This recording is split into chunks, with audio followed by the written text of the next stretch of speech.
6 sièges à la Knesset. Un véritable séisme pour Avoda, le parti travailliste, qui fait partie intégrante de l'histoire d'Israël depuis ses débuts. Les résultats des dépouillements montrent que nous avons subi une réelle déroute. C'est un échec cuisant d'un point de vue électoral, notamment pour les électeurs qui ont tout donné au Parti travailliste. Cette formation politique est née en 1968 de la fusion des différents partis politiques aux origines de la création d'Israël. Elle dirige le pays jusqu'à l'arrivée de la droite au pouvoir en 1977 et elle gouverne de nouveau pendant 8 ans par la suite, notamment avec Yitzhak Rabin. Raison de cet échec électoral, de nombreux sympathisants travaillistes ont voté bleu-blanc, un vote utile pour Benny Gantz et contre Benjamin Netanyahou. Mais ce n'est pas la seule explication. Depuis une quinzaine d'années, le centre-gauche est en difficulté.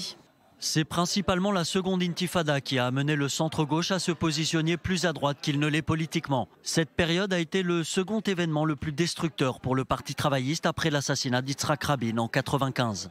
Une ligne idéologique floue et un véritable problème de leadership.